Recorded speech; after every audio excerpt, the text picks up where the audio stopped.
So among these Lincoln Center area towers, I have it on pretty good authority that there is some kind of remnant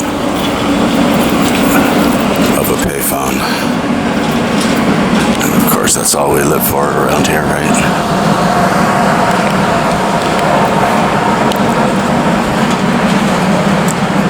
It surprised me a little bit because I thought I consider myself pretty familiar with this area, but if it's where they say it is, I guess that's not on my usual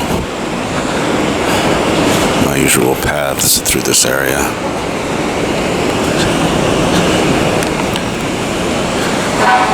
I wonder if these faces,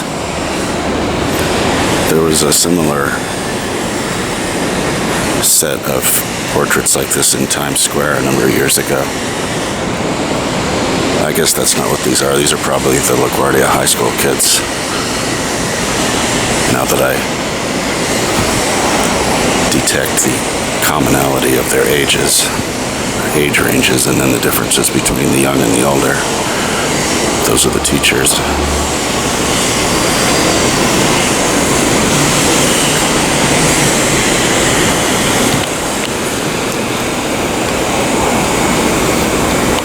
So I think this is it, and unfortunately, looks like there's some interference, or could be.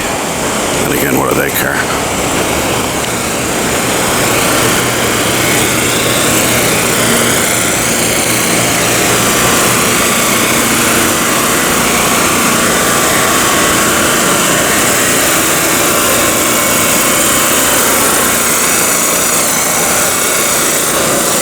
Oh, there it is, in plain sight.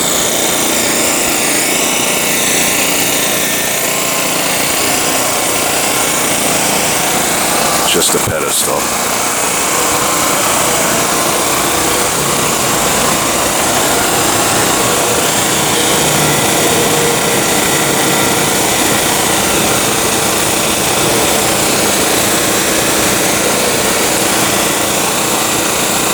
Payphone pedestal that time forgot.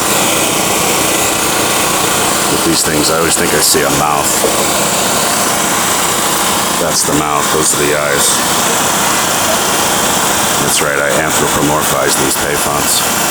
What's left of them. Yeah, something was missing, but now this thing is complete.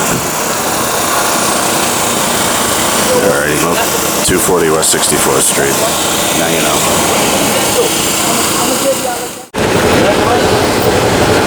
And I wasn't going to do this, but as long as I'm 1 block away, I might as well see if this thing still fails. I said I wasn't going to come back to these, but I'm at this one, so.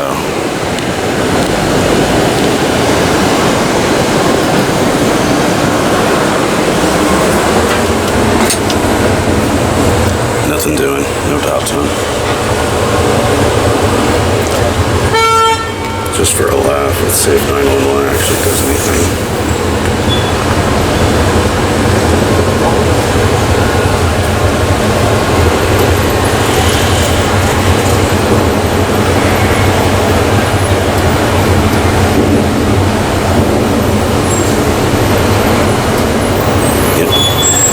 First it said, thank you. Then maybe 10 seconds it said, please dial again. So, hope your shit never hits the fan around here. I'm gonna check in on another favorite if I can, see if the library's open. But this thing doesn't work. None of them do on West End Avenue. Might as well check on the historic D-Tex Watchman's station. I've tried opening this in the past to see if the key is in, but it's very hard to open, and I don't know if it would set off some kind of alarm, so I'm just going to let it be. But you don't see too many of these around.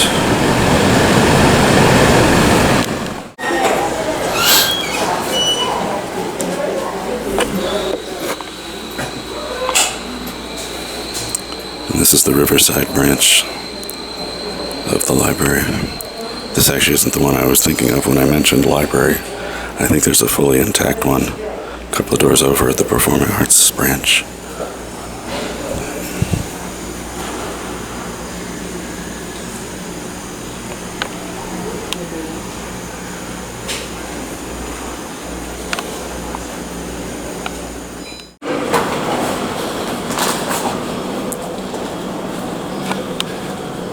These lockers used to be a row of phone booths. Shows where their priorities are. And this would have been mine, of course.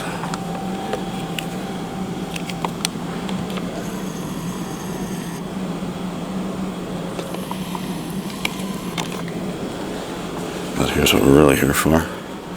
Temporarily. Temporary for it's dated 2016.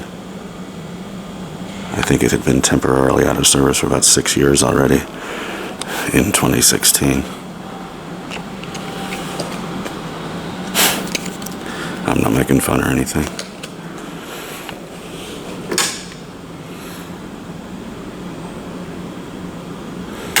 I don't think I'm going to leave the radio cards here. I don't like to do that in private property, even though it's a public library. There you go. There's another one upstairs.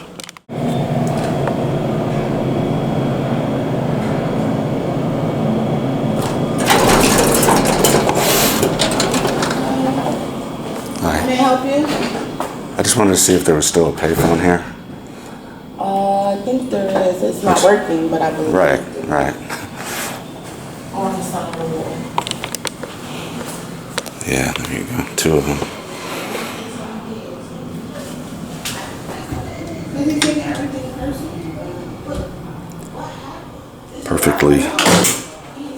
Perfectly, this one even has some dust on it.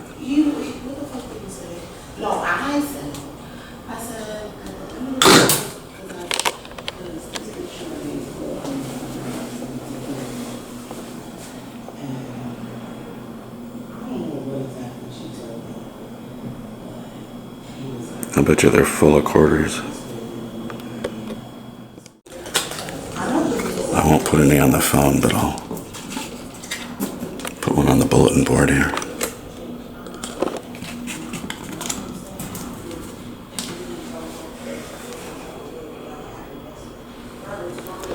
Alright, I gotta go.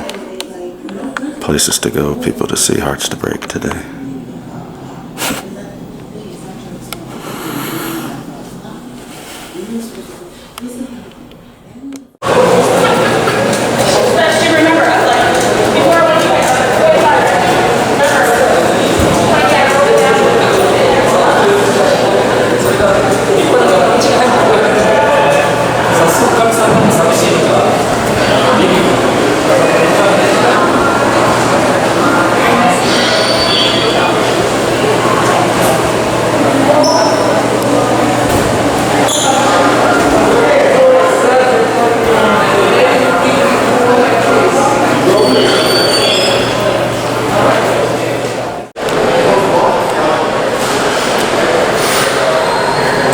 It's always good to see someone using the Rockefeller Center phone. I don't pass by that one as much as the others, but this radio card has been here for like 2 weeks now.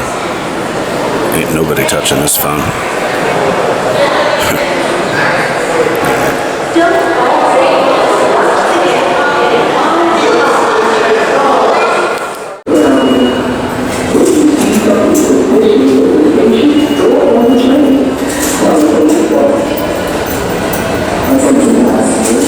I just made a payphone radio call, and when I do that, I leave the phone handset up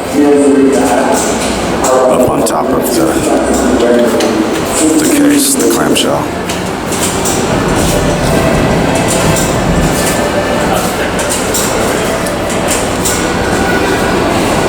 And by the way, here's another phone I don't look at very often because it's outside the turnstile.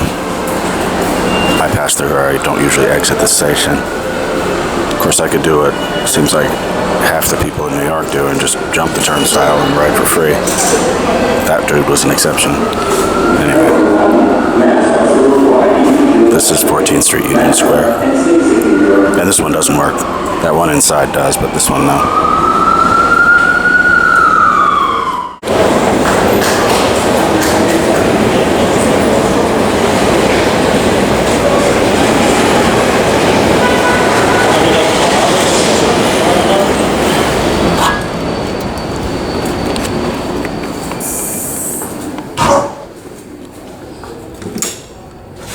Yeah, no dial tone.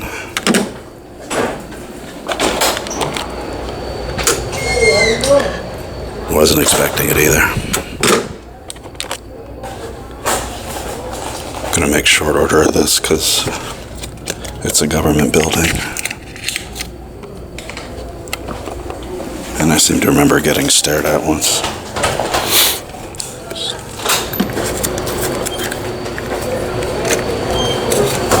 Hello. Hello.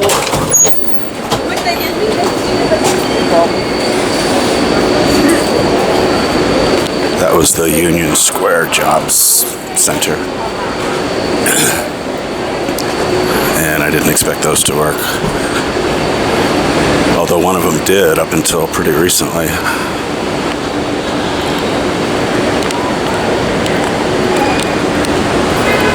I just spent a couple hours with somebody I've known since like the early internet. Early internet. By my reckoning, early internet is 92, 93. But I'm sure there's some fogies out there who'll talk about ARPANET, and you kids don't know what it was like in the 70s, before there was an @ sign. I mean, there was an @ sign, but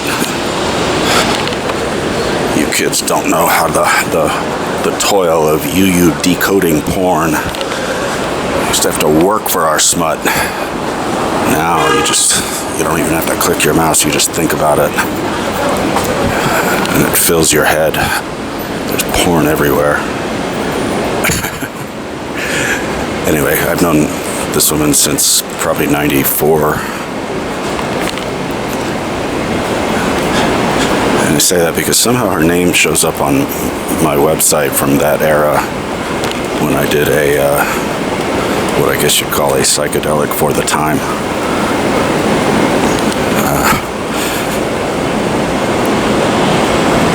Production. And her name shows up in a way that I don't think was ever supposed to make any sense. I'll see if I can find it. I haven't looked at my original website in a long time, but it's probably still a lot of fun. But we talked for about 2 hours, and I learned a few things about her that I guess I didn't know. And that's always good. She had a pretty interesting story, though.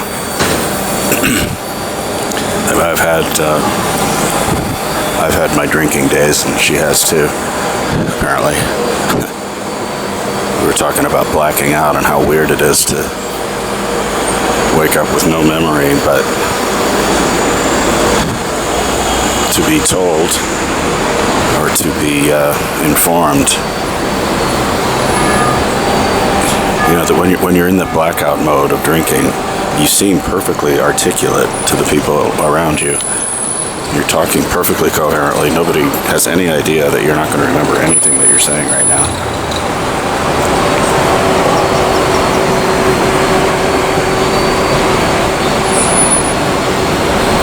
But she was describing an incident where she drank and then got to the blackout phase, and then when she woke up, she was wearing a different dress, and she had put on her makeup all nice and perfect. And when she woke up, she had no memory of doing any of that, no memory of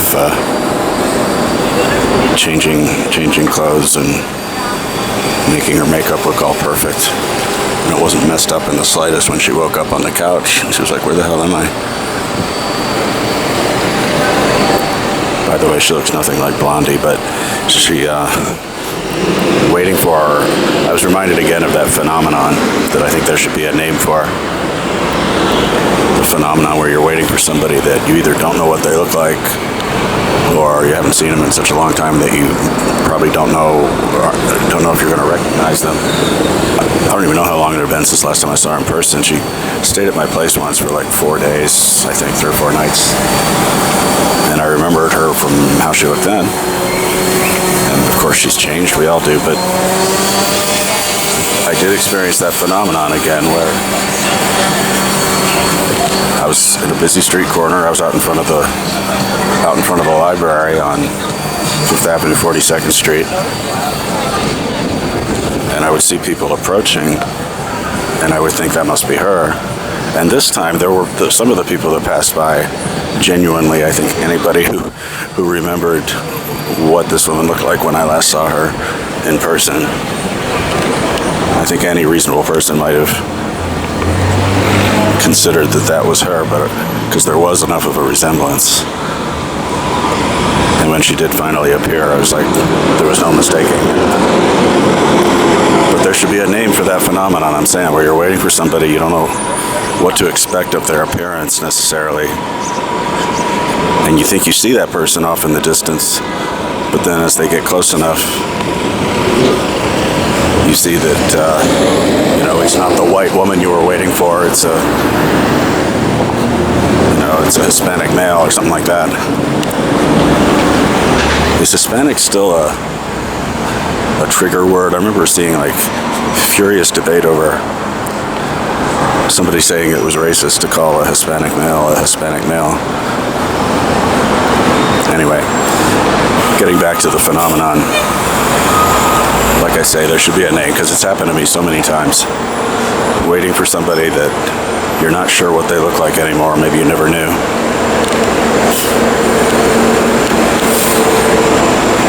And I think maybe it ignites a sort of a litmus test. Maybe it exposes character flaws or prejudices or biases about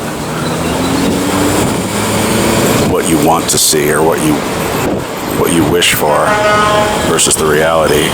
So you transform that Hispanic male into a white woman for as long as you possibly can until you learn that, oh wait, that's not her at all.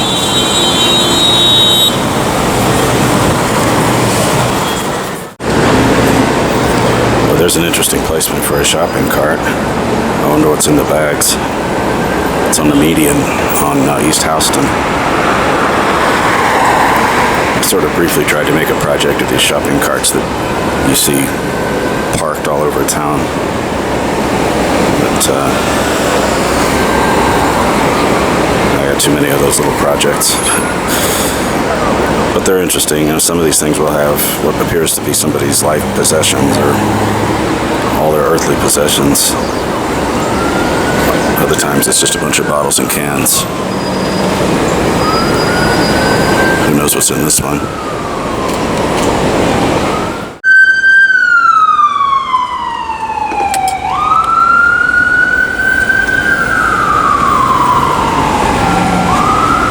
Bummer. It's not working. No dot time, no nothing. But guess what? I have the power now to do something about this. At least I think I do.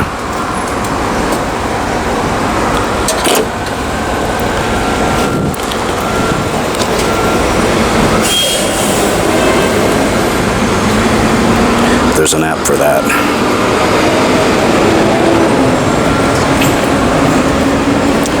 I don't want to show off everything that's on my phone. There could be something embarrassing, but I have an app on here now.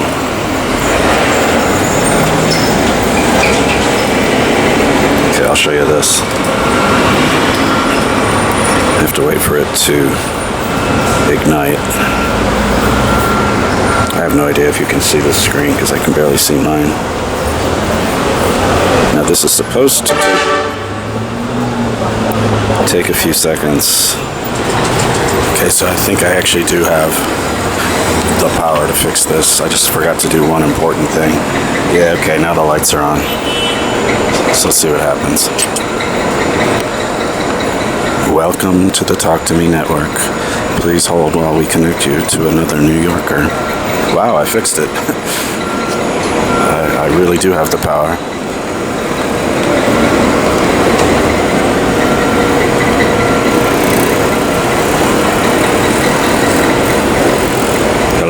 Hello? Can you hear me? What are you doing? Picking up a ringing payphone? What's that? Better go for cover. It's about to start raining. Unfortunately, I can barely hear you. Where are you? Oh, okay. I can't hear him. I hate to hang up on a guy, but maybe I should have waited longer. Wow, that light's bright. I don't know if it's going to look as bright on this video as it does to me right here. But that was pretty bright. I thought it was only supposed to glow like this after dark. I mean, this isn't meant as a review of this thing or anything, but... Well, it is missing one thing. The radio card. I was having some trouble with the payphone radio today, too. It's pretty cool, the glow. It wasn't doing that I could remember, but it might have just been too bright.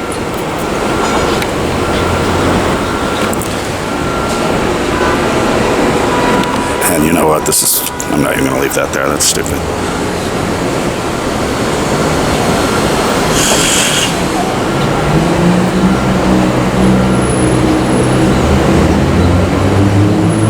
Yeah, the glow's pretty cool. I'll leave it, but down here.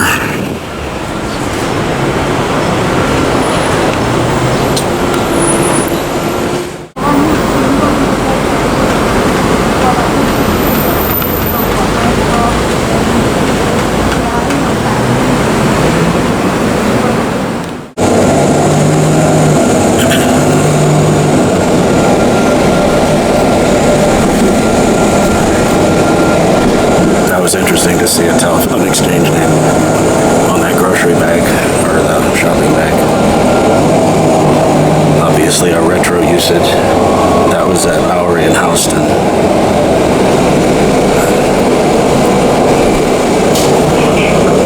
Gramercy.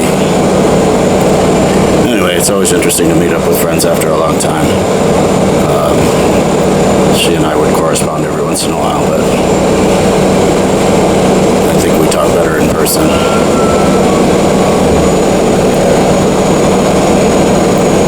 It was interesting to talk about the drinking, though, from somebody who's been in the same place as I have. I mean, she's been married for a while, so her days of waking up in strange beds or waking up in bed with someone she doesn't remember interacting with before, those days are way behind her. They're not exactly behind me, but I'm starting to wish they were. I started to wish that a long time ago, actually. I didn't get to ask a lot of the questions I had in mind, actually. She did most of the talking. I had some questions about some people we used to know. Whatever happened to them, or why did they stop talking to me?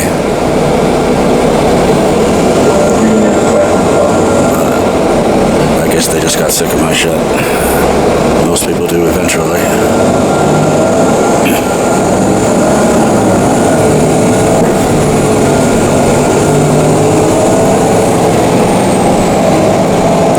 There's the old village voice.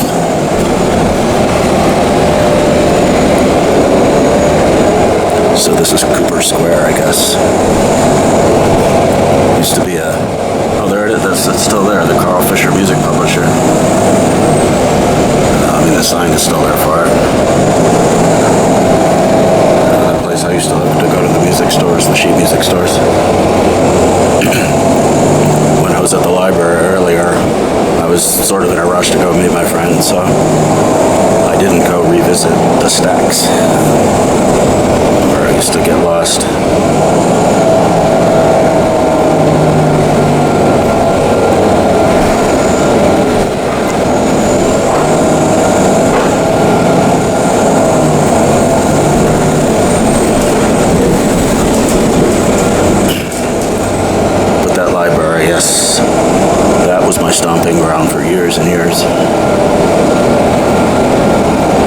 made some good friends there.